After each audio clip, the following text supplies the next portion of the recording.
আসসালামু আলাইকুম। কুন্ডু অ্যাগ্রন ফিশারিজের পক্ষ থেকে আপনাদেরকে আন্তরিক অভিনন্দনের শুভেচ্ছা। তো আজকে আমাদের ক্যাটফিশের পুকুরে যে মাসিক পরিচর্যার তৃতীয় ধাপ, সেটা হচ্ছে প্রথম ধাপে আমরা ক্যালসিয়াম এবং ম্যাগনেসিয়াম সমৃদ্ধ চুন ব্যবহার করেছি। দ্বিতীয় ধাপে আমরা এখানে জীবাণুনাশক alkyl dimethyl benzyl ammonium chloride গ্রুপের জীবাণুনাশকের সাথে সোডিয়াম ক্লোরাইড লবণ মিশ্রিত করে আমরা এখানে ব্যবহার করেছি। আজকে তারই ধারাবাহিকতা পরবর্তী স্টেপে হচ্ছে আইভারম্যাকটিন 3% অর্থাৎ অন্তঃপরজীবী এবং বহিঃপরজীবী দমনের জন্য আমরা একটা মেডিসিন ব্যবহার করব। মানে মেডিসিন বলতে ভুল হবে, এটা কীটনাশক টাইপের আইভারম্যাকটিন 3% গ্রুপ। তো কীটনাশক ব্যবহারের জন্য আমরা যে আমাদের যে পুকুরে চারি আছে, সিমেন্টের চারি, আমরা এই চারি দিয়ে পুরো পুকুরে ওষুধটা দিব। যে চারিতে পানি তোলা হচ্ছে, চাচা পানি তুলতেছে, তারপর ওষুধটা আইভারম্যাকটিন 3% ভালোভাবে পানির সাথে গোলায় এনে সারা পুকুর ছিটাই দিব। আমরা এই ওষুধটা মূলত কাজ করবে হচ্ছে অন্তঃপরজীবী এবং বহিঃপরজীবী। প্রত্যেকটা প্রাণীরই গায়ে পরজীবী, এই যে সমস্ত প্রাণীর গায়ে উকুন, লার্নিয়ার এগুলো আক্রমণ করে। আর অন্তঃপরজীবী হচ্ছে কৃমি, গোলকৃমি, ফিতা কৃমি, এটাও দমন হয়ে যাবে এই ওষুধের মাধ্যম দিয়ে। একটা দিয়ে দুটাই কাজ হবে।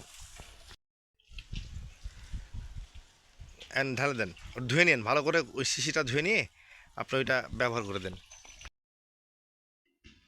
তো এই যে কিউম্যাক 3 আইভারম্যাকটিন 3%, আপনারা এটা বিভিন্ন কোম্পানির পায়ে থাকবেন বাজারে। তো যাদের প্রয়োজন তারা এটা এইরকম প্রতি মাসে যখন চুল লবণের ডোজ করা হবে তার পরবর্তীতেই আইভারম্যাকটিন 3% খুবই ভালো কাজ করে আইভারম্যাকটিন 3%। তো আমরা আইভারম্যাকটিন 3%টা ব্যবহার করে অভ্যস্ত, কারণ এখানে ডেল্টাম্যাথিন গ্রুপেরও ব্যবহার করা যায়, তবে ডেল্টাম্যাথিনটা একটু খুব গরম বিষ, এটা আমরা ব্যবহার করতে চাই না। যেহেতু আমাদের পুকুরে খুবই সেন্সিটিভ মাছ, ক্যাটফিশের মধ্যে গুলশা এবং শিং রয়েছে, তো এই জন্যই আমরা ডেল্টাম্যাথিন 2.8টা ব্যবহার করি না, আমরা আইভারম্যাকটিন 3টা ব্যবহার করি। পরিমাণ একটু বেশি লাগে, তবে আমাদের মাছের জন্য খুবই নিরাপদ বিষ বলা চলে এটা একটা। ডেল্টাম্যাথিন 2.8 দিলে জলজ অনেক প্রাণীও মারা যায় ওই বিষের জন্য।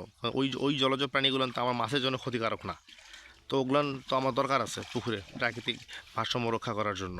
তো এই জন্য আমরা আইভারম্যাকটিন 3% ব্যবহার করে অভ্যস্ত, এবং আইভারম্যাকটিন 3%টাই আমরা রেগুলার ব্যবহার করে থাকি। এই শিশিরা নৌকায় তুলে নেন। আর এই যে পান খাচ্ছেন, এটা তো ঠিক না। আপনাকে বলেছি যখন ওষুধ ছিটাবেন কোনো পান টান চলবে না, তারপর আপনার কথা শোনেন না, আপনি ওষুধের সময় পান খাচ্ছেন, পান ফেলে দেন। কোনো প্রকার পান খাবেন না, এগুলো তো বিষ। শ্বাস প্রশ্বাসের মাধ্যমে ভিতরে তো আপনি নিজে অসুস্থ হবেন। তো একটা কথা বলে রাখি, এই সমস্ত ঔষধ, মেডিসিন অথবা কীটনাশক যখন পুকুরে ছিটানো হয় বা জমিতে দেওয়া হয়, তখন অবশ্যই মাস্ক ব্যবহার করাই উত্তম। তবে আমাদের লোককে বলে আমরা পারি না এটা ব্যবহার করাতে, গ্রামের লোক তো বুঝেনি কেমন হয়। এটা ছিটানোর সময় পানাহার অর্থাৎ পান, সিগারেট, পানি বা কোনো কিছু খাবার খাওয়া যাবে না। এগুলো ভালোভাবে ছিটানোর পরে হাত পা ভালো করে সাবান দিয়ে বা স্যাভলন দিয়ে ধুয়ে তারপর আপনি অন্য কাজ করতে পারবেন বা খাওয়া দাওয়া করতে পারবেন। দেখেন, এটা সতর্কতা, এর যারা ব্যবহার করবেন আপনারা অবশ্যই আপনাদের যে সহকারীরা থাকে পুকুরে কাজ করে তাদেরকে বিষয়টা অবগত করবেন, তারা অনেকটাই জানে না এই সমস্ত বিষয় নিয়ে। এইটা হচ্ছে আমাদের 70% পুকুর, আর এই পুকুরে এই কীটনাশকটা ব্যবহারের নিয়ম হচ্ছে একরে 3 ফিট পানির জন্য 100 মিলি। সেখানে আমাদের পানি মোটামুটি এখানে 8 ফিট, 8.5 ফিট পানি আছে।